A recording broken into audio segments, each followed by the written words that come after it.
Okay, that one's flush, that one's sticking up just a hair. I'm not sure why. You know, when they pre-drilled the holes and put their little threaded piece in there, maybe it just slightly got off. This one's sticking up just barely. And if I wanted to, okay, it still fit. It's still flush on there. I think it's fine. If that was sticking up, if I wanted to, I could flip this around and this could be the bottom instead of the top, let's say, okay?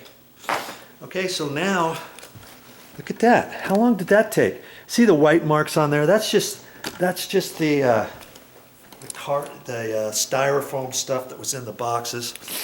And see, my hands are already a little bit dirty, somewhat. So I've got to be careful if I'm touching the carpet or anything. I mean, if this was white, let's say, I'd have to be real careful with it. And so now,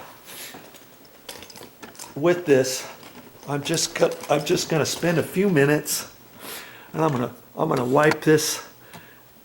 I'm gonna wipe this all out and get all the dust off it, and then I could even wipe it with you know, Windex or some cleaner spray or something like that when I'm all done. If I really wanted to get all the dust bits off. And then you've got to take off these little labels. See, that one was a D. And you know, when you take these things off, just kind of be careful with it.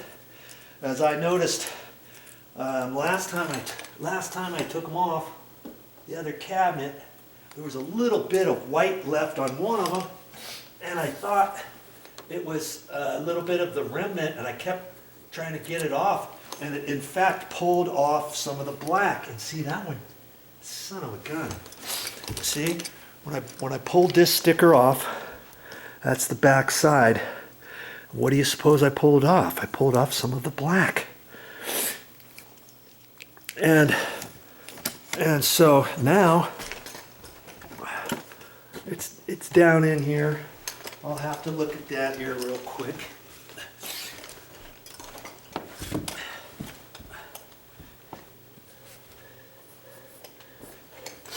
And I always carry a black felt tip Sharpie on me. And I just put a little black on there. The last one I took off the little, there's a square tag, and it peeled off some of the black. See that white tag down in there? See that one? I'll pull that off carefully and hope that this time it doesn't peel the black off. Most of the time they're okay, but I took this, I was trying to get the mark off of the other one because I thought it was a little bit of the remnant, and I just took this and I stuck it on there, and it pulled some of the black off of the other cabinet. And so I had to take my felt tip pin on there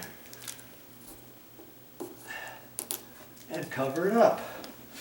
Now, most times that's not going to happen to you, but if it does, that's why I carry my Sharpie, and I always carry it in my nail bag upside down. And I even have a big Sharpie, and see, I took this one, it's got a big head, and then I carry that one in my nail bag, and I put that one down, because see, on this other one,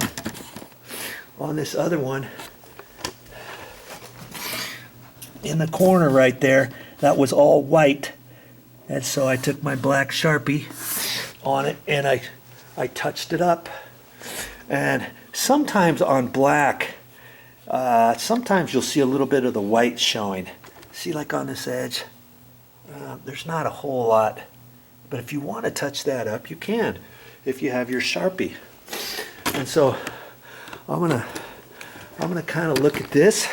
You can see like right there on that tip. See right there? I take my Sharpie, the one with the point, and I carry another.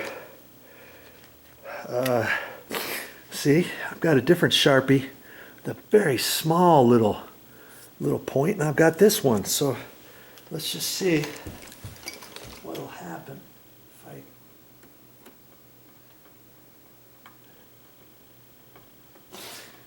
I can get that one right in.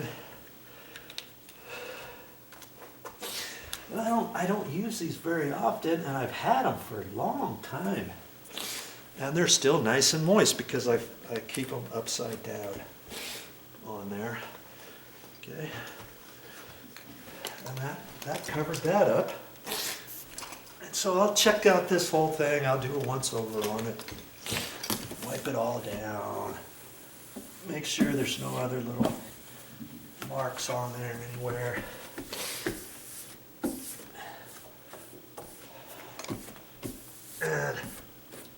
And I'll put them in place.